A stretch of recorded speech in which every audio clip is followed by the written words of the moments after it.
పగడాల ప్రవీణ్ గారి గురించి నేను కొన్ని మాటలు చెప్పాలి అనుకుంటున్నాను.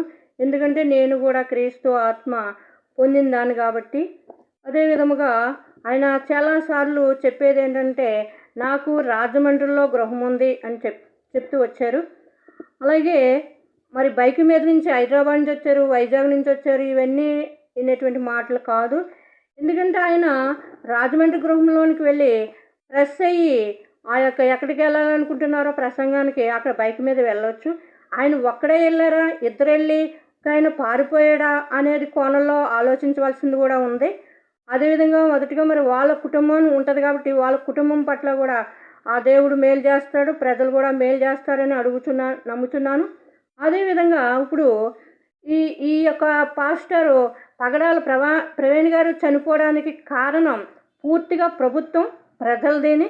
ఎందుకంటే కరుణాకర్ సుగుణ, లలిత్ కుమారు, రాధా మనోహర్ ఈ ముగ్గురు కూడా ఈ యొక్క హిందుయత్తని రెచ్చగొట్టేవారుగా, ఇంకా క్రైస్తవుల్ని అని లేని మాటలు, ఎన్ని బూతి మాటలు క్రైస్తవ బిడ్డలను అన్నారో, సేవకులని. అదేవిధంగా వారు ముగ్గురికి మద్దతు ఇచ్చుతూ ఉన్నతమైన శాఖ వారే కాదు, లేదంటే ప్రభుత్వం వారే కాదు, గత ప్రభుత్వమే కాదు, ఇప్పుడు జరుగుతున్నటువంటి ప్రభుత్వమే కాదు, ఇది తప్పు అని మోలీ గారు కూడా ఎప్పుడు వాళ్ళని అన్నట్లుగా మనం చూడం. మీరు గొర్రెలు అనేదే కాకుండా ఎన్ని పచ్చి బూతులు తల్లి పిల్ల కాకుండా ఎన్ని తిట్టారో అందరికీ తెలుసు. అదేదో లోపలాకరంగా ఒక గదిలో తిట్టినటువంటి తిట్టులు కాదు, బహిరంగంగానే పోస్టులు పెట్టారు వారు తిట్టినట్లు. ఈవేళ ప్రవీణ్ గారు చనిపోవడానికి కారణం వాళ్ళ ముగ్గురే కారణం. ప్రభుత్వం వారిని పెంచి పోషించింది.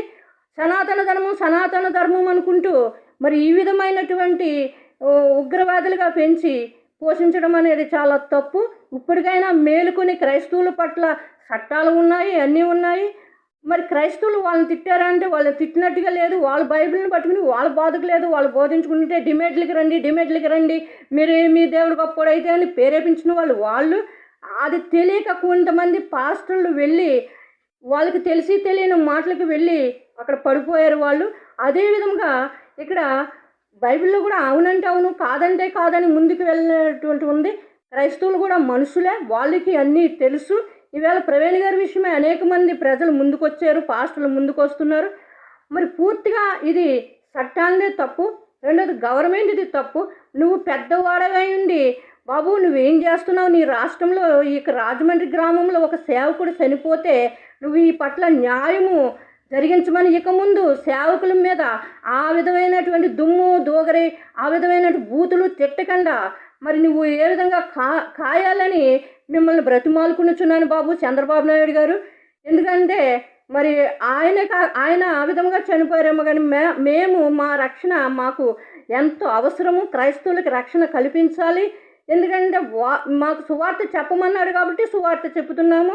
దానికి మిగులుగా మరి ఇన్ని బూతి మాట్లాడేటట్టు ఆయన చనిపోయాడు, మేము కూడా నరకం భరించున్నాము. నిజంగా చాలా బాధ భరించున్నాము. ఒక మానవులుగా, ఒక మానవ స్త్రీగా మా ఇంట్లో అందరూ క్రైస్తవులే ఉండరు, ఒకరు నమ్ముకుంటారు, ఉన్నదంతా హిందువులు ఉంటారు. మా కుటుంబాలను మేము జాగ్రత్తగా పోషించుకునేటప్పుడు మీరు ఈ సేవకుల మీద పడి బిడ్డల మీద పడి ఉండడం అనేది చాలా తప్పు.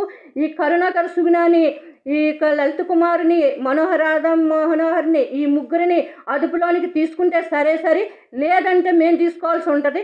మేము చేయవలసింది ఏదైనా మేము క్రైస్తవులు నిద్రించుతున్న క్రైస్తవులు వాళ్ళు లేచారంటే వాళ్ళు సింహాలయుండి నిద్రించుతున్నారు అంటే అది క్షేమం కొరకు. ప్రజలు ఒక్క వ్యక్తి పోతే మమ్మల్ని దేవుడు లెక్క అడుగుతాడేమో అని ఇవాళ ఇంతమందికి కోట్లాది మంది ఉన్నటువంటి దైవ సేవకుని మీరు పట్టనెట్టుకున్నారు. అది ఏదో పోస్ట్ మార్టం వచ్చింది, అలా వచ్చింది, ఇలా వచ్చింది కానీ అంటే అది నిజముగా తీసుకువచ్చి క్రైస్తవులకు అప్పగించవలసింది ఉంది. దాని మీద మీరంతా దృష్టి పెట్టి ఆ ప్రవీణ్ గారు మరణం వైపు న్యాయము జరగాలని, ఇక ముందు ఎవరికి కూడా అటువంటి పరిస్థితి రాకుండా మీరు దాన్ని ప్రకటించాలని ఈ కొద్ది మాటలు మీ ఊడికల్లో ఉండును గాక ఇన్నటువంటి ఈ మాటలను బట్టి మీరు ప్రచారణ చేసి దీని మీద మీ యొక్క అవమానాన్ని తీసుకురామని యేసు నామములో అడుగుచున్నాను తండ్రి. ఆమేన్.